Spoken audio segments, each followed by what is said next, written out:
డబ్బు, అనారోగ్యం, ఉద్యోగం, వ్యాపారం, అప్పులతో బాధపడుతున్నారా? మీకోసమే లాంచ్ యువర్ ఫ్యూచర్ ప్రోగ్రామ్.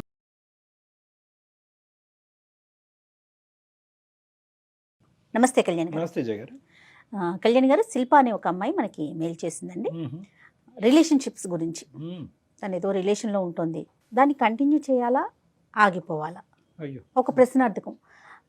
ప్రస్తుత కాలంలో మనం చూసుకుంటుంటే కళ్యాణ్ గారు, చాలా మందితో మాట్లాడుతున్నా కూడా నాకు అనిపిస్తున్న విషయం, రిలేషన్షిప్లోకి వెళ్ళిపోతున్నారు అమ్మాయిలు అబ్బాయిలు, బ్లైండ్గా వెళ్ళిపోతున్నారు. ముందుగానే మనం ఇది చేద్దాం, ఇక్కడ దాకా మన రిలేషన్ని కంటిన్యూ చేద్దాం, ఎస్ ఇక్కడ స్టాప్ చేసి నెక్స్ట్ ఫర్దర్గా పెళ్లి చేసుకోవటమా, నెక్స్ట్ ఏంటి అనేది ఆలోచన ఉండట్లేదండి. కొంత దూరం ప్రయాణం చేసిన తర్వాత అప్పుడు క్వశ్చన్ మార్క్స్ అప్పుడు వస్తున్నాయి. ఇప్పుడు ఎవరింట్లో వాళ్ళు ఉండి జర్నీ సాగిస్తే అదొక ఎత్తు, అట్లా ఉండట్లేదండి. ఇద్దరూ కలిసి ఒక రూఫ్ కింద ఉంటున్నారు. బట్ అది నాకు అనిపిస్తుంది, సమస్య వచ్చేసరికి అమ్మాయి దగ్గరే కదా వచ్చి అవుతుంది, అంతే కదండి. దాని తర్వాత ఫేస్ చేయాల్సిన ఇష్యూస్ కూడా అమ్మాయే ఫేస్ చేయాలి కదా. ఈ శిల్ప విషయం చూస్తే నాకు అట్లానే అనిపించింది కళ్యాణ్ గారు. ఒకసారి మాట్లాడదామండి. చేయండి.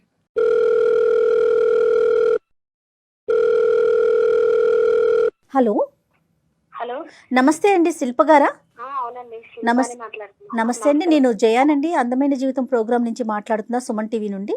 నాతో పాటు డాక్టర్ కళ్యాణ్ చక్రవర్తి గారు ఉన్నారు. కళ్యాణ్ గారితో మాట్లాడండి, డీటెయిల్డ్గా మాకు చెప్పండి. ఓకేమ్మా? నమస్తే సార్. శిల్ప నమస్తే అమ్మా. ఏంటమ్మా, ఎవరి గురించి విషయం? మీ హస్బెండ్ గురించా? లేదు సార్, మా లవ్ కోసం సార్. లవ్ కోసం అంటే మ్యారేజ్ అవ్వలేదు, మీ లవర్ గురించి మాట్లాడదామని. అవును sir. Okay okay. College time నుంచే మాది love sir. 2 years love, 4 years నుంచి కలిసి ఉన్నాం సార్. 2 years లవ్ అంటే అప్పుడు కలిసి లేరు, ఇప్పుడు 4 years బట్టి లివ్ ఇన్ రిలేషన్షిప్. అవును సార్. అదేనా అంటారు? అదే అదే కరెక్ట్ వర్డే కదా దానికి? అవును సార్. మళ్ళీ తప్పుగా మాట్లాడితే మీకు కోపాలు వస్తాయి. ఎప్పుడు మ్యారేజ్ చేసుకుందాం అని ఆలోచన ఉందా? ఏం జరిగింది? మ్యారేజ్ చేసుకుందాం అనుకొని ఉంది సార్, అలా అని చెప్పే కలిసి ఉన్నాము. ఆ అబ్బాయి పేరు సంతోష్, తను కూడా జాబ్ చేస్తాడు. ఇప్పటికీ లివ్ ఇన్ లోనే ఉన్నారమ్మా? అవును సార్. మీరు లివ్ ఇన్ లో ఉన్నట్టు పెద్దలకు తెలుసా? లేదు సార్, తెలీదు. నేను బయట హాస్టల్లో ఉండేదన్నమాట. ఎక్కడో ఎందుకు ఉండాలా, ఇద్దరం కలిసి ఉందామా అనేసి మేము ఇద్దరం భార్యాభర్తలం అని చెప్పేసి బయట రెంట్కున్నాం. భార్యాభర్తలనే చెప్తున్నారు మీరు ఉన్న చోట? అవును సార్, మేము అలానే ఉన్నాం సార్. ఏ ప్రాబ్లమ్స్ లేవు మా మధ్యలో, ఏ గొడవలు లేవు, ఇద్దరం ఒకటే అండర్స్టాండ్ మీద ఉన్నాం. ఎంతకాలం ఉందాం అనుకున్నారు అలాగా? పెద్దల అంగీకారం అయితే మ్యారేజ్ చేసుకునేదాకా అన్నట్టుగా ఆగాం. తర్వాత ఏమైంది మరి? అంత బానే ఉంది కదా, మాకెందుకు చేశారు? అంత బానే ఉంది సార్. తను వచ్చేమో సడన్ గా నేను వేరే అమ్మాయిని పెళ్లి చేసుకోవాలనుకుంటున్నాను అని చెప్పాడు సార్. వేరే అమ్మాయిని చేసుకుంటానంటే నేను అన్నాను, నా వల్ల నీకు ఏం ప్రాబ్లం అవుతుంది, ఇంత మంచిగా ఉన్నాం, ఇన్ని రోజులుగా కలిసి ఉన్నాం కదా, ఇద్దరి మధ్యలో మంచి అండర్స్టాండింగ్ ఉంది, ఏ ప్రాబ్లం లేదు కదా, అలాంటప్పుడు నువ్వు ఎవరిని ఎందుకు చేసుకోవాలా, పెద్దలతో మాట్లాడి అదేదో నన్నే చేసుకోవచ్చు కదా, మనమే చేసుకుందామా అని అడిగాను సార్. ఆయన ఏమంటున్నాడంటే, లేదు నువ్వు నీ ఇష్టంతోనే నేను సరే అని ఓకే అని నువ్వు అంటే నువ్వు సరేలేని, నేను కూడా అబ్బాయిని కాబట్టి నా ప్లేస్ లో ఎవరన్నా వదులుకుంటారా చాయిస్, నేను అలా వాడుకున్నా అంతేగాని నేను వేరే మ్యారేజ్ చేసుకోవాలి నాకు అంతేని అన్నట్టుగా మాట్లాడుతున్నాను. ఇందాక లివ్ ఇన్ అనే పదం కరెక్టా అని నేను 1 సార్లు ఎందుకు అన్నాను అంటే కనుక, ఇప్పుడు వాడు అన్నాడు కదా వాడుకోవటం అనేది, అది ఇప్పుడు ఉండే పదం. సరేనమ్మా.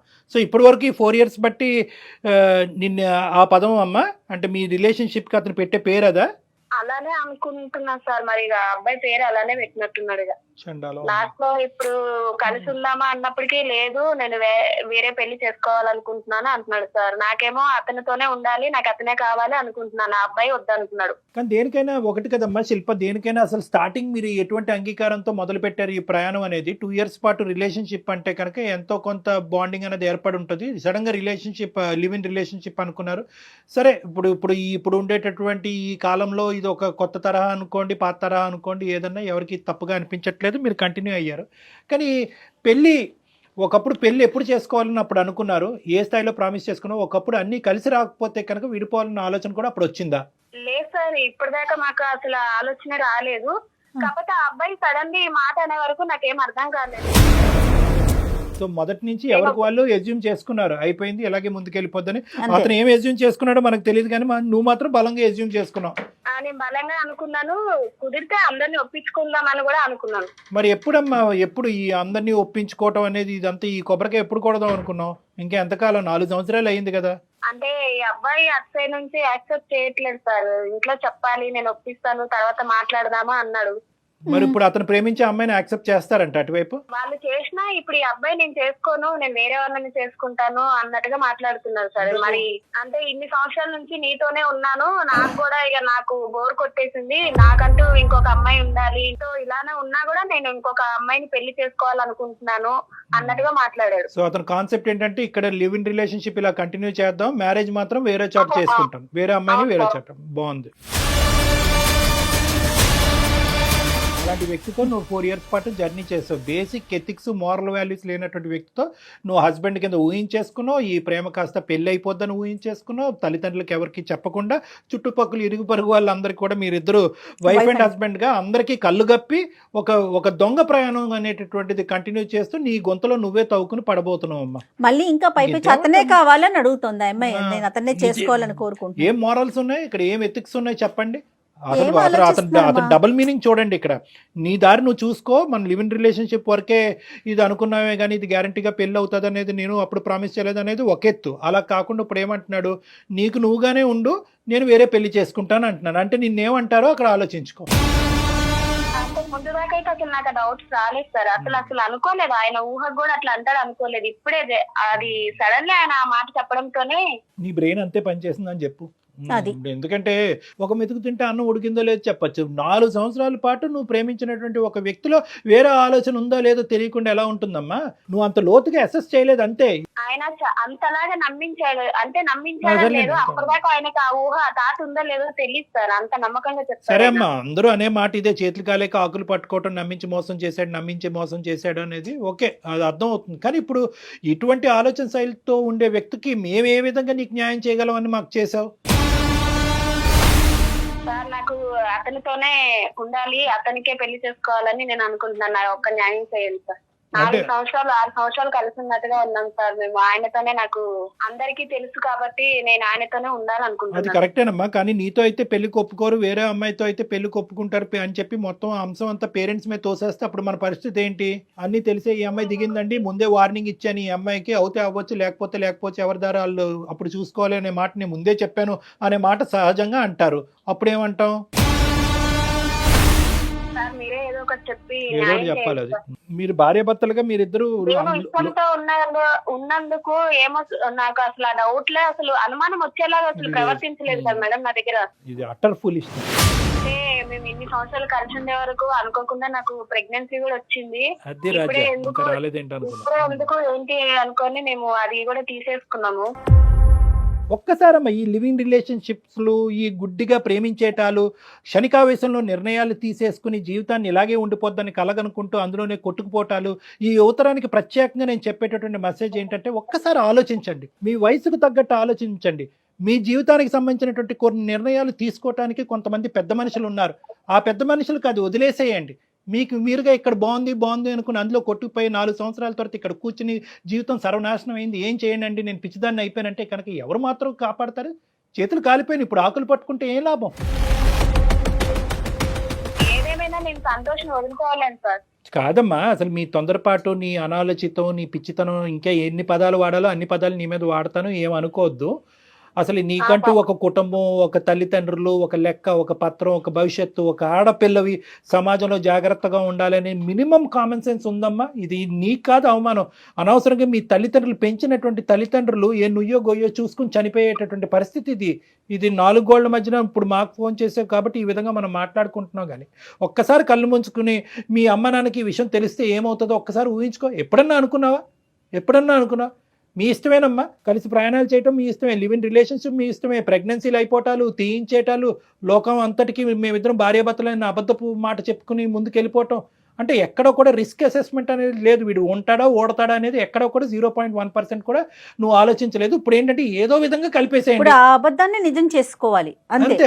ప్రపంచానికి మేమిద్దరం భార్యాభర్తలు చూపించాము. అమ్మాయి ఇప్పుడు ఎలా చెప్తుంది, 2 sides ఆఫ్ ద కాయిన్ చెప్తుంది. ఒక పక్క నుంచి ఏంటంటే మోసగాడు అని చెప్తుంది, ఆ పదం వాడట్లేదు. కానీ ఒక పక్క నుంచి ఏంటంటే వాడు మనసులో బాధ అది మోసగాడు అని చెప్తుంది. కానీ ఇంకో విధంగా మనకి ఏమని చెప్తుంది, ఏమంటే అందమైన జీవితం అనే ప్లాట్ఫామ్ ద్వారా ఆ మోసగాడితో నాకు ఇచ్చి పెళ్లి చేసేయండి అంటుంది. అతనే కావాలి. ఆ అమ్మాయి ఎంత పిచ్చిగా ఆలోచించాలో ఈ రోజు మనం కూడా అంతే పిచ్చిగా ఆలోచించి ఒక మోసగాడితో ఒక అమాయకమైనటువంటి అమ్మాయికి కట్టబెట్టి మనం ఇప్పుడు వాళ్ళిద్దరిని ఉద్ధరించాలి. అట్లానే ఉంది చూడండి. ఏమ్మా శిల్ప ఎంత ఫూలిష్ గా ఉన్నారమ్మా, ఎంత ఫూలిష్ గా ఆలోచిస్తున్నారమ్మా ఆడపిల్లలు ఇంకా కూడా. సార్ ఆయన మోసగాడు అంటే నేను ఆయనని అంతగా ఇష్టపడ్డాను సార్. నేను మోసం అని ఆ టైంలో అసలు ఆ టైంలో ఆలోచించలేదు. కానీ ఆలోచించాలి కదా. ఇప్పుడు చిత్రం కనిపిస్తుంది కదమ్మా, ఇప్పుడే విడుదల, ఇప్పుడు కనిపిస్తుంది కదా వాడు మోసగాడు, నువ్వు లివింగే వేరే మ్యారేజే అని అన్నాడు. మరి లివింగ్ అటువంటి గ్యారంటీ లేనటువంటి అమ్మాయితో పాటు లివింగ్ రిలేషన్షిప్ ఎందుకు మొదలు పెట్టాడు, అసలు నీతో పాటు మంచం ఎందుకు పంచుకున్నాడు, నేను గర్భవతి ఎందుకు చేశాడు, గర్భాన్ని ఎందుకు తీశాడు, మరి ఈ ప్రశ్నలకి సమాధానం అప్పుడు తెలియదు, ఇప్పుడు తెలుస్తుంది కదా, కళ్ళకు కట్టినట్టు వాడు దొంగని తెలుస్తుంది కదా. మరి ఇప్పుడు ఎందుకు మమ్మల్ని కలపమంటున్నావు, ఆ పాపం మాకెందుకు? కాదు శిల్ప, నాకు ఇంకొక అనుమానం వస్తూ ఉంటుందండి. ఇంత జరిగింది కదా, నువ్వు వద్దు నాకు, నువ్వు అసలు పనికిరావు, నేను ఇంకొక దాన్ని చేసుకుంటాను అంటున్నప్పుడు కూడా నీకు ఇంకా ఎలా చేసుకోవాలనిపిస్తుంది, అతనితో జీవితం ఎలా ముందుకు తీసుకెళ్లాలనుకుంటున్నావు? నేను అతన్ని చాలా ఇష్టపడ్డాను సార్. అంతా జరిగిపోయిందని నేను మా వాళ్ళకి మోసం చేసి కూడా నేను ఆయనను అంత గుడ్డిగా నమ్మినందుకు నాకు ఎందుకో లైఫ్ లాంగ్ నాకు నా ఫ్యూచర్ ఆయనే అనుకుంటున్నాను సార్. అందుకోసమని పిచ్చిలో ఇది ఒక రకంలే. కానీ సరే, ఇప్పుడు ఏం చేయాలి, మేము అతనితో మాట్లాడాలా?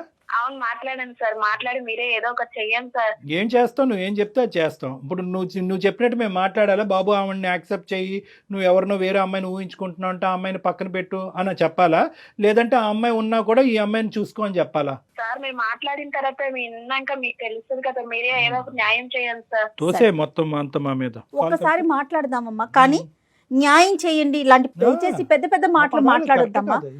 నిజం చెప్తున్నానండి, అంటే నాకు తీసుకోవటం కూడా మాట్లాడటం కూడా నచ్చట్లేదు కళ్యాణ్ గారు, నిజం చెప్తున్నా. కానీ తెలియాలి, సమాజానికి తెలియాలి, ముందు ముఖ్యంగా ఆడపిల్లలకి తెలియాలి అనే ఒక కోణంతో చూద్దాం అసలు అతని వర్షన్ ఎలా ఉందో. మనం ఈ అమ్మాయి ఏంటంటే బహుశా ఈ అమ్మాయి కూడా అతను ట్రూ కలర్స్ ఇంకొద్ది పర్సెంటేజ్ అమ్మాయి చూస్తే ఏమనుకుంటో చూద్దాం. అంతే అంతే, అసలు అతని వైపు ఏముందో కూడా మనం తెలుసుకోవాలి కదా. ఒకసారి కనెక్ట్ చేస్తావమ్మా? Okay. The person you are speaking with has put your call on hold. Hello Santosh, ఎక్కడ? నేను బయట ఉన్నా, చెప్పు. పెళ్లి విషయంలో నువ్వేం ఆలోచించావు? ఎన్నిసార్లు చెప్పాలి నీకు, ఒకసారి చెప్తే అర్థం కదా నీకు? ఎందు గురించి ఇన్ని సంవత్సరాలు కలిసి ఉన్నావు కదా, ఏ ఫీలింగ్స్ లేవా నీకు అసలు? లేవు, నీ మీద నాకు ఎలాంటి ఫీలింగ్స్ లేవు. ఎందుకు ఇంత సడన్ గా అలా అనిపించింది? ఇన్ని సంవత్సరాల నుంచి లేదు, ఒకేసారి నువ్వు అలా ఎలా అన్నావు? సడన్ గా ఏం లేదు, నాకు ఫస్ట్ నుంచి అంతే. నువ్వే రిలేషన్షిప్ లో ఉన్నావు కాబట్టి ఎక్సెప్ట్. నీ మీద నాకు ఫస్ట్ నుంచి ఎలాంటి ఫీలింగ్స్ లేవు. నీ ఆలోచన కూడా కనీసం నేను ఫస్ట్ నుంచి కూడా అంత పెట్టలేకపోయినా, లాస్ట్ లో నువ్వు ఒక్క మాట అన్నావు అంటే నేను అది ఏమనుకోవాలి అసలు? నిన్ను కనీసం ఇంత అనుమానం కూడా రాకుండా నాతో ఉన్నావు నువ్వు.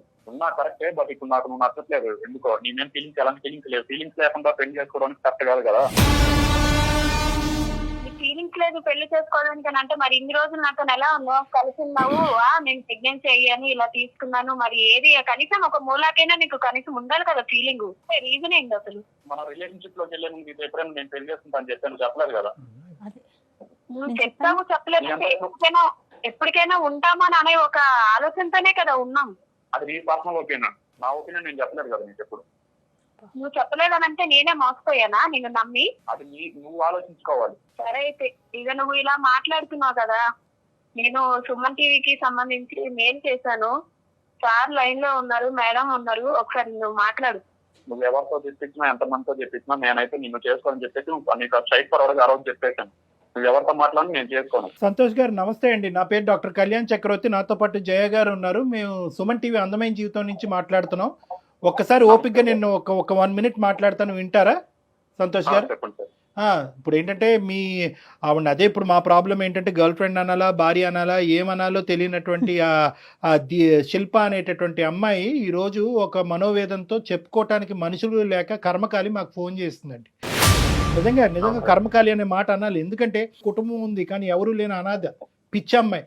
జీవితానికి సంబంధించినటువంటి ఒక భయంకరమైనటువంటి ఒక ముఖ్యమైనటువంటి నిర్ణయం క్షణాల మీద తీసేసుకుని వెనక ముందు చూసుకోకుండా బ్లైండ్ బిలీఫ్తో సంతు సంతు సంతు అనే పాట పాడుకుంటూ ఇప్పుడు 4 సంవత్సరాలు 6 సంవత్సరాల తర్వాత లివ్ ఇన్ రిలేషన్షిప్ తర్వాత ఈరోజు కట్ చేసి ఇక్కడ ఏమొచ్చి నడిబజార్లో నిలబడి నా జీవితాన్ని కాపాడండి ఓహో అనుకుంటూ మాకు ఫోన్ చేసింది ఆ అమ్మాయి. ఇప్పుడు దీనికి మీరు ఏమంటారు సంతు గారు? అంటే మీరు ఇప్పుడు వరకు జరిగిన మీ ప్రయాణం ఏంటి? ఇప్పుడు వరకు మీ ఇద్దరి మధ్య జరిగిన సంభాషణ విన్నాము, ఇష్టం లేదు, నాకు కష్టము, ఇష్టం లేనటువంటి అమ్మాయితో పెళ్లి ఏంటి అని అన్నారు. మరి ఇష్టం లేనటువంటి అమ్మాయితో లివింగ్ రిలేషన్షిప్ ఏంటండి? కడుపులు చేయటాలు ఏంటండి? ప్రెగ్నెన్సీలు తీయించటాలు ఏంటండి? మరి దాన్ని ఏమంటారు?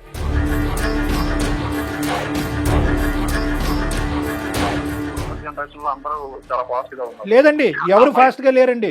అట్లా ఎవరికి వాళ్ళు ఊహించుకోవద్దండి. మళ్ళీ అంటున్నాను ఇదే పదం, కొన్ని కర్మకాలినటువంటి బ్యాచ్లు మాత్రమే ఫాస్ట్ గా ఉన్నాయి. అందరూ లేదు, అందరూ అనే ఒక బొట్లో వేయకండి. ఏమైంది ఈ అమ్మాయి చేసినటువంటి తప్పేంటో నాకు చెప్పండి. ఈ రోజు ఫోన్లేండి, చెప్పి చేశారా, చెప్పకుండా చేశారా, ఇవన్నీ తీసి పక్కన పెట్టండి. 4 నుంచి 6 సంవత్సరాలు అయితే ఇద్దరు కలిసి ప్రయాణం చేశారు. ఆ ప్రయాణానికి మీనింగ్ ఏంటి? సార్ తప్పు అంటే సార్ ప్రతిసారి అంతకుముందు బాగానే ఉండదు, కానీ ఇప్పుడు ఏంటంటే డౌట్, నా మీద డౌట్ క్రియేట్ అయింది సార్. అది కాక తన మీద నాకు ఎలాంటి ఫీలింగ్స్ లేవు. ఎందుకు వేరే చోట ఉంటాం, ఒకే రూమ్ లో ఉంటాం, లివింగ్ లో ఉంటాం అని చెప్పి సరే అండి. సరే అన్నప్పుడు ఒక అమ్మాయి సరే రిలేషన్షిప్ లో ఉందామని చెప్పినప్పుడు ఎవరైనా నో చెప్పరు కదా సార్. అదే అడ్వాంటేజ్ తీసుకుంటారంటారు దాన్ని ఏంటంటే కనుక దాన్ని అడ్వాంటేజ్ తీసుకోవటం. ఆ అమ్మాయి ముందుకొచ్చింది కాబట్టి ఇంక బొట్లో వేసేద్దాం, తర్వాత సంగతి తర్వాత చూద్దాం అని చెప్పి మీకు ఒక తప్పుడు నిర్ణయం వచ్చింది, తప్పుడు ఆలోచన వచ్చింది. మీ ప్రయాణం ఆ విధంగా ఆ సంతోషానికి, ఆ సుఖానికి, ఆ సుఖం ఏం సుఖం అనేది నేను చెప్పను కానీ ఆ సుఖానికి వినియోగించుకున్నారు. ఇప్పుడు ఒక కొత్త టేస్ట్ వచ్చింది మీ జీవితంలో, ఇంకో అమ్మాయి ఎవరో తగిలిందని ఆ అమ్మాయి చెప్తుంది. ఉన్నారండి ఎవరైనా? మ్యూచువల్ ఫ్రెండ్ ఒక అమ్మాయి ఉంది, అక్కడే వేసారు మొత్తానికి. ఏంటంటే ఆ అమ్మాయికి ఈ అమ్మాయిని మీ ఇద్దరు లివింగ్ లో ఉన్నారని తెలుసు కదా అమ్మాయికి. ఆ అమ్మాయి బుర్ర ఎక్కడ తగలడింది? తెలుసు. కాకపోతే అమ్మాయి నేను పర్సనల్ గా ఫీల్ అయింది ఏంటంటే వెల్ సెటిల్డ్ ఉన్న అమ్మాయిని చేసుకుందాం అనుకున్నాను. నేను ఇంకా జాబ్ ట్రయల్స్ లోనే ఉంది, కానీ జాబ్ ఏం చేయట్లేదు. ఆ అమ్మాయికి మా గురించి అన్ని తెలుసు. ఫస్ట్ నుంచి మేము లవ్ చేసుకున్న విషయం, లివింగ్ లో ఉన్న విషయం అన్ని తెలుసు. దానికి అన్ని తెలుసు కూడా వస్తుంది. నాకు తెలియదు సార్, ఆ విషయం ఎప్పుడు చెప్పలేదు సార్. అమ్మా ఉండమ్మా, నువ్వు 2 నిమిషాలు ఆగు. ఆ మహాపతివ్రత ఎక్కడుంది? ఆ అమ్మాయికి ఒకసారి 2 చేతులు పెట్టి జోడించి దండం పెట్టాలి. ఏంటి మీ ఇద్దరు లివింగ్ రిలేషన్షిప్లో ఉన్నారని తెలుసు, మీ ఇద్దరు ప్రేమించుకుంటున్నారని తెలుసు, ఈరోజు ఈ అమ్మాయి మెడ నరుకబోతున్నారని తెలుసు, అయినా కానీ మిమ్మల్ని చేసుకుంటుందా? రెడీగా ఉంది. నిజమేనా మీరు చెప్తున్నారు, లేదంటే ఇది ఒక కట్టు కదా? లేదు సార్, తనకు ఆల్రెడీ చెప్పాను.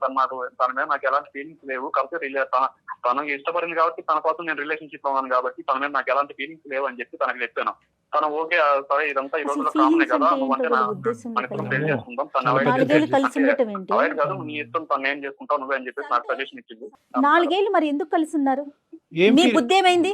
ఆ ఫీలింగ్ ఏంటో మాకు చెప్పండి. అసలు బుద్ధి ఎక్కడికి వెళ్ళింది? ఆ అమ్మాయే రమ్మనింది ఉంటున్నారు, మరి మీ బుద్ధి ఏమైంది? ఎందుకు కలిసి ఉన్నారు ఒక ఆడపిల్లతో 4 ఏళ్ల నుంచి? ఇంకొక అవకాశం, మంచి బలమైనటువంటి అవకాశం వచ్చి జీవితానికి సంబంధించినటువంటి ఒక సెక్యూరిటీ గ్యారంటీ, ముఖ్యంగా ఉద్యోగం చేసేటటువంటి ఒక ఆడదుండి టైంకి ఇంత శాలరీ తీసుకొచ్చేటటువంటి ఒక ఆడది దొరికేంత వరకు ఈ అమ్మాయి స్టాప్ గ్యాప్ మెజర్ అనమాట. అంటే ఏంటంటే ఆ గ్యాప్ నింపటం గురించి, మీ కోరికలు తీర్చడం గురించి ఒక వస్తువు అంతే ఈ అమ్మాయి. జస్ట్ షోస్ యువర్ ఎథిక్స్ అండి. ఇది మీ ఎథిక్స్, మీ మోరల్ వాల్యూస్, మీ తల్లిదండ్రులు పెంచినటువంటి విధానం, మీ చదువు మీకు నేర్పించినటువంటి బుద్ధుల గురించి చెప్తుంది. ఇది అంతే, అంతకంటే ఏమీ లేదు. మానవత్వం తలదించుకోవాల్సినటువంటి ఒక పరిస్థితి. ఈ పిచ్చితనంలో, ఈ మోసపూరితమైనటువంటి వాతావరణంలో శిల్ప ఇప్పటికీ కూడా అతను నాకు భర్త చేసేయండి వేడుకుంటుంది.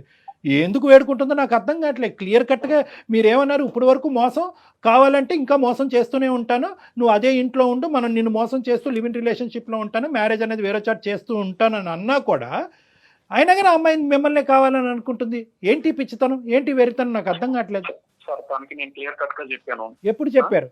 మీరిద్దరు లివింగ్ రిలేషన్షిప్ లో ఉన్నప్పుడు మన ఇద్దరం వర్కౌట్ అవుతే ఏంటి, వర్కౌట్ అవ్వకపోతే ఏంటి, మ్యారేజ్ అనేది ఎప్పుడు జరుగుతుంది, ఒకప్పుడు జరగకపోతే పరిస్థితి ఏంటి అనేది మాట్లాడుకున్నారా? సార్ మేము లివింగ్ రిలేషన్స్ లో ఉన్న అన్నాళ్ళు మ్యారేజ్ అనే కాన్సెప్ట్ నా నోటి నుంచి ఎప్పుడు రాలేదు. ఇష్టమైన రోజులు ఉండి ఆ తర్వాత ఎవరికి వాళ్ళు క్విట్ అవుదాం అని అనుకున్నారా? పోనీ అది కూడా అనుకోలేదు. మ్యారేజ్ ప్రస్తావన రాలేదు, బట్ ఇలా ఉందామని చెప్పేసి ఇది కూడా రాలేదు. కానీ తనకేంటంటే తనకు ఆప్షన్ ఇచ్చాను, నీ మీద నాకు ఎలాంటి ఫీలింగ్స్ లేవు, నేను వేరే వాళ్ళని చూసుకుంటాను. ఏమండి ఇక్కడ ఏంటంటే మీకున్న పెద్ద అడ్వాంటేజ్, ఆ అమ్మాయికి ఉన్న పెద్ద పిచ్చితనం, డిసడ్వాంటేజ్ ఏంటో తెలుసా? ఎక్కడ కూడా ఈ ప్రయాణం ఎటుపోతుందని చెప్పి ఆ అమ్మాయి ప్రశ్నించలేదు, ఆ సమాధానం మీరు చెప్పలేదు కూడా. ఆ అమ్మాయి అడిగింది అనుకో, ఏమయ్యా 1 year అయింది, ఏమయ్యా 2 years అయింది, ఏమయ్యా స్టార్ట్ అవ్వబోతుంది, ఫ్యూచర్లో ఇది బెడిసి కొడితే కనుక నా పరిస్థితి ఏంటో ఒక ఆడదానికి అటు అమ్మ నాన్నకు కూడా చెప్పలేదు నా పరిస్థితి ఏంటని ఒక్క ప్రశ్న అడుగుంటే కనుక బహుశా ఆ అమ్మాయికి సరైన సమాధానం అప్పుడే దొరుకుండేది, ఎవరి దారి వాళ్ళు చూసుకుని ఉండేవాళ్ళు. ఆ అమ్మాయి ఎందుకు అడగలేదు అనేది కూడా నాకు అర్థం అవుతుంది. ఎందుకు అడగలేదు అంటే కనుక ఏ స్థాయిలో మిమ్మల్ని గుడ్డిగా అమ్మాయి ప్రేమించేసిందంటే కనుక ఏ మూల నుంచి అన్నా నో అనేది వస్తే కనుక ఈ రిలేషన్షిప్ ఏమైపోద్ది అనే భయంతో అమ్మాయి కళ్ళు మూసుకుని మీరిద్దరు చెట్టపట్టలు వేసుకుని ప్రయాణం చేసేసారు. అదే ఇక్కడ జరిగింది. ఆ అమ్మాయి అడగలేదు కాబట్టి మీరు చెప్పలేదు. సో మీ యొక్క ప్రయాణానికి ఎటువంటి డెఫినేషను లేదు. గట్టిగా తుమ్మితే ఊడిపోయే ముక్కు అనమాట ఇది, అంతే కదండి? అలానే కాదు సార్, తను రిలేషన్ లో ఉన్నాను రాదు, తనకి ఏ ప్రాబ్లం రాకుండానే చూసుకున్నాం. తన్నే అడిగింది, తనకే తెలుసు. కానీ ఇప్పుడు తరం ఎందుకంటే తన మీద నాకు ఎందుకో అంటే సడన్ గా కాదులేండి, మీరు జోకులు వేయకండి. సడన్ గా ఏంటండి, దేనికండి సడన్ గా? మీరు మొదటి నుంచి ఆ అమ్మాయి పక్కన ఉన్నంతసేపు ఈ అమ్మాయిని కానీ మేనేజ్ చేసుకున్నారు, ఇంకో పక్క నుంచి వేరే ట్రయల్స్ లో ఉన్నారు. మీ ఇద్దరు కలిపి సోకాల్డ్ మ్యూచువల్ ఫ్రెండ్. ఆ అమ్మాయి ఏమొచ్చి ఈ అమ్మాయికి వెన్నుపోటు పొడిచి మీతో రెడీ అయిపోతుంది. ఆ అమ్మాయి జాగ్రత్త అండి, ఆ అమ్మాయి ఎంతమందితో పొడిచిందో మీకు తెలీదు. తనే పూర్వక సార్, తనకి నా గురించి అన్ని తెలుసు కదా, తన గురించి నాకు అన్ని తెలుసు. మీ గురించి ఏం తెలుసు అండి? మీ గురించి ఏం తెలుసు? ఇప్పుడు నేను వ్యంగ్యంగా మాట్లాడితే మీకు ఎక్కడో గుచ్చుకుంటుంది నేను మాట్లాడటం మొదలు పెడితే కనుక. కాదు ఎందుకంటే నేను మీ మీద అరిచి మీ మీద తట్టి మీకు ఆలోచన లేదా, మీకు మానవత్వం లేదా, ఇలాంటి పెద్ద పెద్ద పదాలు మీకు అన్నా కూడా మీకు తట్టదు, తాకదు. ఎందుకంటే 4 సంవత్సరాల పాటు జరిగినటువంటి ప్రయాణాన్ని ఏమంటారో కూడా తెలియకుండా ఇలా చేతులు దులుపుకుని మీరు బయటకు వెళ్ళిపోవడానికి రెడీగా ఉన్నారు. మీకు నేనేం కౌన్సిలింగ్ చేస్తాను, మీకేం బుద్ధి చెప్తాను. అక్కడ ఆ పిచ్చమ్మాయి ఎవరైతే శిల్ప ఉందో, దయచేసి నీకమ్మా ఈ పదాలు ఈ విధంగా ఇతనితో మాట్లాడుతున్నాను అనేది అతను కౌన్సిలింగ్ చేయటం, అతనికి బుద్ధి చెప్పడం గురించి కాదు. నేను మాట్లాడేటటువంటి ప్రతి పదంలో ఒక ఆలోచన ఉంది, ఒక విధమైనటువంటి భవిష్యత్తు గురించి, ఒక భయానికి సంబంధించినటువంటి ఒక అంశం ఉంది. నీ భవిష్యత్తు చూసి నువ్వు భయపడాలి. ఇక్కడితో ఈ పీడ విరగడైపోయిందని చెప్పి అతను నీకు దండం పెట్టడం కాదు, నువ్వు అతనికి దండం పెట్టి వెళ్ళిపోవాలి. వింటున్నావా శిల్ప? నువ్వు అతను ఇలా మాట్లాడుతున్నా కూడా నువ్వు స్పందించకపోతే ఎట్లాగమ్మా? ఎంత ఘోరంగా మాట్లాడుతున్నాడు అతను, ఏ విధంగా వాడుకుంటున్నాడు నిన్ను. ఒక టిష్యూ పేపర్ కింద, ఒక వాడేసినటువంటి ఒక వాటర్ బాటిల్ కింద, అవసరం లేనటువంటి ఒక బిస్కెట్ ప్యాకెట్ లా ట్రీట్ చేస్తున్నాడు. సిగ్గులేదా నీకు? నేను తన మీద కూడా ఏం చెప్పకుండా ఇప్పటికి ఇలా ఉన్నానంటే తన మీద ఇష్టంతో ఉన్నందుకైనా దాని ఇష్టం అనరమ్మా, ఇష్టానికి కూడా ఒక లిమిట్ ఉంటుంది. అమ్మా ఇక్కడ ఆ పదాలు వాడద్దు. ఇష్టం, ప్రేమలు, బంధాలు, పెళ్ళిళ్ళు, అలాంటి వాటికి, అటువంటి పదాలకి ఈ 4 సంవత్సరాల పాటు మీలో జరిగినటువంటి ప్రయాణానికి ఎటువంటి మీనింగ్ లేదు.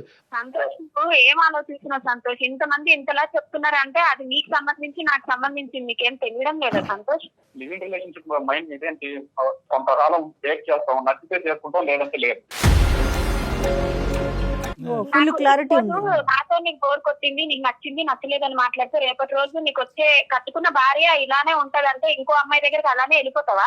వేరే విషయంలో అవన్నీ కాదు శిల్ప, అవన్నీ కాదు. అతను ఒక ప్రశ్న అడిగాడు, లివింగ్ రిలేషన్షిప్ అంటే కనుక అన్ని సానుకూలంగా ఉంటే కనుక పెళ్లి చేసుకుంటాం, లేదంటే ఎవరి దారి వాళ్ళే చూసుకుంటాం. ఇది ఎప్పుడు అనుకోవాలి? మీరు ప్రేమ అనే పదం మొదలు పెట్టినప్పుడు, లివింగ్ రిలేషన్షిప్ అనేది మొదలు పెట్టినప్పుడు అప్పుడు రావాల్సినటువంటి ఆలోచన. ఈ మాట అనుకున్నారా? తను తీసుకురాలేదు, నేను చెప్పలేదు. నేను ఈ పాయింట్ అడుగుతున్నాను, కానీ తనకు లేదు. ఆమె చెప్పలేదు, నువ్వు అడగలేదు. రెండు మాత్రం రాదమ్మా. ఒక 23-24 ఏళ్ళలో ఒక ఆడపిల్లకి సమాజంలో ఉన్నావు, ఉద్యోగాలు చేస్తున్నావు, చదువుకున్నావు. ఒకప్పుడు ఇది బెడిసి కొడితే ఏమవుతుందని మినిమం క్వశ్చన్ ప్రశ్నించాలనే ఆలోచన నీకు రాలేదా ఇన్ని సంవత్సరాల్లో? నమ్మలేకపోతున్నానమ్మా నేను. సరే, ఇప్పుడున్న పరిస్థితి ఇది శిల్ప. అతనితో ఆర్గ్యుమెంట్ చేసుకోవడం వేస్ట్. అతని వ్యక్తిత్వం ఏంటన్నది అర్థం కళ్ళకు కంటినట్టు కనిపిస్తుంది నీకు. మేము కూడా దీన్ని సమర్థించట్లేదు. అతనికి నీకు సూటబుల్ క్యారెక్టర్ కాదు. నీ జీవితం నాశనం నుంచి సర్వనాశనం చేసుకోవద్దు, మీ తల్లిదండ్రుల యొక్క గొంతుకులు కొయ్యొద్దు అనేటటువంటిది నా విన్నపం, నా ఆలోచన, నా మనవి. ఇంకేమనుకుంటావో అది అనుకో. అయినా కానీ లేదు సార్ నాకు అతనే కావాలి అంటే కనుక ఇంకెక్కడికన్నా పోయి ఎవరన్నా ఇది పంచాయతీ చేసి మీడియేషన్ చేస్తారేమో చేయగానే మేము సమర్థించాం, ఇది కరెక్ట్ అని మేము చెప్పలేం, నీ తరపున మేము వాదించలేం. ప్లీజ్ ఇప్పటికైనా బుద్ధి తెచ్చుకో అమ్మా. నీ బంగారు భవిష్యత్తు గురించి ఆలోచించుకుంటూ ఏదో గుడ్డిగా మా అమ్మాయి అక్కడ ఉండి ఏదో కష్టపడిపోతుంది, 4 డబ్బులు సంపాదిస్తుంది అని చెప్పి కళ్ళగానేటటువంటి మీ తల్లిదండ్రుల స్థానంలో నిలబడి ఒక తండ్రిగా నేను చెప్తున్నాను, నీకు అర్థం అయితే తొందరగా అర్థం చేసుకుని బయటపడు ఈ బురదగొంటలో. నువ్వు చెప్తావులేవయ్యా, నీకు మాట్లాడటానికి హక్కు కూడా లేదు. నువ్వు మాట్లాడుతుంది కాదు, నువ్వు ఇది వద్దు అది వద్దు, నీ ఇష్టం వచ్చి నీ లైఫ్ నువ్వు ఏదైనా వాళ్ళ పేరెంట్స్ ఇన్వాల్వ్ చేస్తే అప్పుడు పెడతారు నీకు ఎక్కడ పెట్టాలో అక్కడ. అదే చెప్తాను, అయినా నన్నే పట్టుకొని ఎలా అవుతుంది? నువ్వు మగాడివి కదా, నువ్వు అలానే మాట్లాడుతావు. నేను ఆడదాన్ని కదా, అన్ని అనుభవించాను కాబట్టి నేను బాధతో భయంతోనే ఆలోచించానేమో, బహుశా నాకు తెలియలేదు. కానీ సరే, నీ లైఫ్ నువ్వు చూసుకో, నా లైఫ్ నేను చూసుకుంటాను. నేను ఏదో బాధపడతాను, ఎట్లా ఒకలాగా నా బతుకు నేను బతుకుతా. నేను మగవాడిని నమ్మినా కదా, రేపటి రోజు ఇంకా మగవాళ్ళు అనేదానికి కూడా నేను తొందరగా నమ్మను. వద్దులేమో అందరినీ ఎందుకమ్మా జనరలైజ్ చేసి మమ్మల్ని అందరినీ ఆ బొట్లో వేసేస్తావు? అదంతా కాదులే గానీ మరీ ఎంత నీకు నేను ఆలోచన పెంపొందించుకుంటాను, నా జడ్జిమెంటల్ కెపాసిటీ పెంపొందించుకుంటాను. రేపు ఎవరైనా వస్తే కనుక ఎవడు కరెక్టా కాదా అనేటటువంటిది ముందుగానే తూకం వేసి ఆలోచనతో ప్రశ్నించి అప్పుడు నిర్ణయం తీసుకుంటానని చెప్పి నీ బుద్ధికి గడ్డి పెట్టుకో. అంతేగాని మగాళ్ళంతా ఇంతే ఉంటారని ఎందుకమ్మా? ప్రతిరోజు రిలేషన్ లో ఫ్రెండ్షిప్ లో ఎవరైనా సరే ఇలా అలా అంటే నేను అమాయకత్వంగా దొరికిపోయి నువ్వు అమాయకురాలు గారు, నువ్వు అమాయకురాలు అంటే ఎవరు నమ్మరు. తెలుస్తా ఉందిలేమ్మా ఎవరు ఎంత తెలివిగా ఉన్నారో. కాబట్టి ఇంత గట్టిగా మాట్లాడుతుంది. నీకు నాకు పెద్ద డిఫరెన్స్ ఏం లేదు. నేను ఆడదాన్ని కాబట్టి మోసపోయానని ఇంకా నాకు మాటలు సరిగా రావడం లేదు అనడానికి కూడా. నువ్వు అంత పెట్టేనోడు కాబట్టి బాగా ఎక్కువ మాట్లాడుతున్నావు. నువ్వు మస్తు మేధావి, మస్తు తెలివైనోడు. నువ్వు ఇంకా మాట్లాడే ఛాన్స్ కూడా పోయింది. నువ్వు ఇంకెక్కువ మాట్లాడు. సరే అమ్మా, నువ్వు ఇప్పటికైనా నీకు బుద్ధి వచ్చింది కాబట్టి ఇంకో మారుమాట లేకుండా నీ పెట్టిబేడ అన్ని సర్దుకుని ఆ రూమ్ వెకేట్ చేసి దయచేసి కొంతకాలం నీకు కొంతవరకు తేరుకునేంత వరకు మీ తల్లిదండ్రుల దగ్గరికి వెళ్ళి ఉండు. అర్థమైందా? నీ ఆలోచన కూడా కుదురుపడాలి. మళ్ళీ ఇది ఇటువంటి అంశాల్లో ఫ్యూచర్లో రాకూడదు. ఈ మనిషితో మళ్ళీ ఇలా రీకనెక్ట్ అవ్వకూడదు, లేదంటే మళ్ళీ ఇంకో ప్లాట్ఫామ్ ద్వారా అతను వెళ్ళి బతిమాలాలి అనే ఆలోచన రాకుండా కొంతకాలం వెళ్ళి మీ తల్లిదండ్రుల దగ్గరికి వెళ్ళి ఉండు. వాళ్ళ దగ్గర వెళ్ళి ఒకసారి ఆలోచించుకో, నువ్వు చేసింది ఎంత పిచ్చి పనో, ఫ్యూచర్ గురించి భవిష్యత్తు గురించి ప్లాన్ చేసుకుని దీంట్లోంచి బయటపడి తొందరలోనే మీ తల్లిదండ్రులు చూసినటువంటి ఒక మంచి సంబంధం ఏదైనా ఉంటే కనుక ఆ వ్యక్తిని పెళ్లి చేసుకో. అమ్మ బతిమాలం అని చెప్పేసి తనకి ఎప్పుడు చెప్పలేదు సార్. తనకు ఒకటే పాయింట్. పోనీలే సంతోష్, మీరు ఇలా ఒకరి తర్వాత ఒకరు పనికొస్తారు, నెక్స్ట్ ఆ ఒకరు పనికిరారు, ఇంకొకరు దొరుకుతారు. ఇలా వెతుక్కుంటూ వెళ్ళండి. జీవితంలో ఎప్పుడో ఒక దగ్గర బాగా పెద్ద ఎదురు దెబ్బ తగులుతుంది. వెనక్కి తిరిగి చూసుకోవటానికి కూడా ఏమీ ఉండదు. సంతోషం, అందుకే సంతోషం మేనేజ్ చేసుకోండి అమ్మా. మీరిద్దరు దొందే. నీకు దొరికిన అమ్మాయి ఏమీ తెలియకుండా బుట్టలో పడినటువంటి అమ్మాయి కాదు. నీ క్యారెక్టర్, నీ ఆలోచన, ఆ అమ్మాయి కూడా, నువ్వు కూడా అదే వ్యక్తిత్వం. మీ ఇద్దరికి కుదురుతుందేమో, మీ ఇద్దరు పోండి. ఇలాంటి వాళ్ళనే లివింగ్ రిలేషన్షిప్ లో ఉండాలి, అంతేగాని ఇలాంటి వ్యతిరేక స్వభావాలు ఉండేటటువంటి వాళ్ళు కాదు. ఓకేనా? నీకు ఒక దండం అమ్మా, నీ భవిష్యత్తు జాగ్రత్త. ఇంతకు మించి మేమైతే ఏమి చెప్పలేమమ్మా మీకైతే. Thank you sir, thank you so much sir. మీకు తెలుసో తెలియక నాకు ఫేవరబుల్ గా చేశారు. Thank you so much sir. బా, నీకు ఫేవరబుల్ గా చేయలేదు. మేము చేయాలి అనుకుంటే కనుక ఇంకో లెవెల్లో చేయగలము. కానీ ఎటొచ్చి ఏంటంటే ఆ అమ్మాయిని ఇందులోంచి, ఈ ఊబిలోంచి బయటకేసి, ఆ అమాయకురాలని ఇందులోంచి బయటకేసి ఆ అమ్మాయిని, ఆ తల్లిదండ్రులని కాపాడుతున్నాం. నీ సంగతి చూడాలి అంటే కనుక చీటింగ్ కేసు కింద వేరే విధంగా మేము చేయడానికి మేము కూడా రెడీగానే ఉన్నావు. ఎందుకంటే ఆ అమ్మాయి ఇప్పుడు వెళ్ళి 420 కేసు పెట్టిందంటే కనుక నువ్వు కటకటాలు వెనకతలు ఉంటావు. అప్పుడు చెప్తే కానీ ఫుల్ ఫ్లెడ్జ్డ్గా హోల్ హార్టెడ్గా థ్యాంక్ యూ సార్ అని. మీరు ఎలాంటి కేసులు పెట్టుకున్నా నాకేం కాదు, నేను బయటకు రాగలను. ఇన్ఫ్లుయెన్స్ నాకు ఉంది. ఓకే ఓకే, సరే సరే సరే సరే, మేము చేసేది మేము చేస్తాం. తన అమ్మాయికి రావాలనుకుంటే మాత్రం మీరే తెలివి తక్కువ వాళ్ళు అవుతారు. ఓకే ఓకే, సరే సరే, మేము మా తెలివితేటలు ఎంత ఉన్నాయో మాకు తెలుసులే. కానీ ఆ అమ్మాయితో మాట్లాడి ఏ స్టెప్స్ తీసుకోవాలో ఆ స్టెప్స్ మేము తీసుకుంటాం. ఇంకా సెలవు. అమ్మా శిల్ప, ఇప్పటికైనా అర్థమైందా? ఒక పవిత్రమైనటువంటి ఒక స్త్రీ స్థానంలో ఉండి వెనక ముందు చూసుకోకుండా, భవిష్యత్తు గురించి ఆలోచించకుండా ఒక బురదగుంటలో దిగిపోయి మొత్తం తల వరకు బురదంతా కూడా అంటుకున్న తర్వాత ఇప్పుడు మమ్మల్ని వచ్చి కడగండి సార్, నా బురద లేకుండా చూడండి అంటే ఏం చేస్తామో? ఇప్పుడు మా గోటు వాళ్ళు ఇన్వాల్వ్ అయ్యాం కాబట్టి ఈరోజు ఈ ఇష్యూని ఇలా రిజాల్వ్ చేశాము. లేదంటే నీ పరిస్థితి ఏంటమ్మా? జరిగింది మళ్ళీ ఏమంటున్నావు? నేను ఆడదాను కాబట్టి మోసం చేసావు, మొగాడు కాబట్టి నీ దారి నువ్వు చూసుకుంటున్నావు అంటే కనుక అలాంటి వాళ్ళు ఉండేదే నీలాంటి ఆడవాళ్ళని మోసం చేయటం గురించి. నువ్వు ఒక్క ప్రశ్న అతను సీదా ఎప్పుడూ అడగలేదు. నువ్వు ఏం చేయబోతున్నావు, నా జీవితంలో నా ఫ్యూచర్ ఏంటన్నది అడగలేదు. అడిగే దమ్ము ధైర్యం లేదా? లేదంటే అడిగితే ప్రేమ తెగిపోద్దనే ఉద్దేశంతో నాకు తెలియదు కానీ అడగలేదు. గుడ్డిగా అలా జర్నీ చేసావు. మంచోడే అని చెప్పి కళ్ళు మూసుకున్నావు. ఆఖరికి అతని నిజస్వరూపం ఈరోజు బయటపడింది. ఇప్పుడు ఏమంటున్నాడు? ఏ కేసులు పెట్టుకుంటే ఆ కేసులు పెట్టుకోండి, నా దారి నేను చూసుకుంటాను, ఆ అమ్మాయిని నమ్మద్దు అంటున్నాడు. ఏముందో నీ లోపల అంత మోసపూరితమైనటువంటి ఆలోచన, నాకు అర్థం కానటువంటిది ఏంటో అనేది నాకు తెలియట్లేదు. కానీ నా తెలివితేటలు ఎంత అనేది నాకు చెప్తున్నాడు. కాబట్టి ఈ వ్యక్తిని ఊరికనే మనం వదలకూడదు. నీ నెంబర్ మేము తీసుకుంటాము. ఈ వ్యక్తి మీద 420 కేసు అనేటటువంటిది పెడదాము. ఇప్పుడైనటువంటి ఈ వాయిస్ రికార్డింగ్ అంతా కూడా నీకు సాక్ష్యాధారం కింద వాడుతుంది. ఎందుకంటే ఇటువంటి వ్యక్తి ఇంకా నిన్ను కాకుండా ఎంతమందిని రానున్న రోజుల్లో మోసం చేస్తాడో వెనకతలు ఆల్రెడీ రెడీగా ఇంకో పిచ్చిది ఉంది. ఆ అమ్మాయిని మోసం చేయొచ్చు, ఇంకో 10 మంది అమ్మాయిలను మోసం చేయొచ్చు. కాబట్టి ఇటువంటి వ్యక్తి యొక్క ఆట ఇమ్మీడియట్గా మనం కట్టడి చేయాలి. దానికి నీ యొక్క తోడ్పాటు, సహాయం ఇంపార్టెంట్ అమ్మా. ఏదో ఇక్కడతో అయిపోయిందని చెప్పి నీ దారి నువ్వు చూసుకోవద్దు. నువ్వు రా, నీతో పాటు మేము హెల్ప్ చేస్తాం. అతని మీద ఒక కేసు కూడా ఫైల్ చేద్దాం. ఓకేనమ్మా? Okay, right. ధైర్యంగా ఉండమ్మా, ధైర్యంగా ఉండు అమ్మా. ఇక్కడ 2 పనులు మనం చేసాం జయగారు. ఒకటి, ఆ అమ్మాయిలో ఉండే మత్తు వదిల్చాం, ఒక భయంకరమైనటువంటి పిచ్చి మత్తు వదిల్చాం. రెండోది ఏంటంటే కనుక మన సుమన్ టీవీ అందమైన జీవితం ద్వారా మనకి ఇంకా పెద్ద బాధ్యత ఉంది. ఎందుకంటే ఈ వ్యక్తి ఇంత కర్కోటకంగా వ్యవహరించి అసలు ఆ ప్రయాణానికి డెఫినేషన్ ఏమంటున్నాడు, ఫీలింగే లేదు అనేటటువంటి డిఫైన్ చేసేటటువంటి వాళ్ళు ఎంతమంది అమాయకమైనటువంటి ఆడపిల్లనన్నా వాడుకోవచ్చు, రోడ్డుని పడేయచ్చు. అందులో కొంతమంది అమ్మాయిలు సూసైడ్ చేసుకోవచ్చు, వాళ్ళ తల్లిదండ్రులు కూడా సూసైడ్ చేసుకునేటటువంటి ఎక్కడికైనా వెళ్ళొచ్చు. సో మనం ఏంటంటే కేవలం ఈ అమ్మాయి యొక్క ఇష్యూని ఒక్కటి రిజాల్వ్ చేయటమే కాకుండా వాడికి బుద్ధి చెప్పేటటువంటి కార్యక్రమాన్ని కూడా మనం కంకణం కట్టుకోవాలి. తప్పకుండా కళ్యాణ్ గారు, తప్పకుండా. రైట్ జై. సౌత్ ఇండియాలోనే అతి తక్కువ ధరలకి రత్నాలను అందించే ఏకైక సంస్థ 6JVR. సుమన్ టీవీలో మీ పర్సనల్ అండ్ బిజినెస్ ప్రమోషన్స్ కోసం కింది నెంబర్ కి కాంటాక్ట్ చేయండి.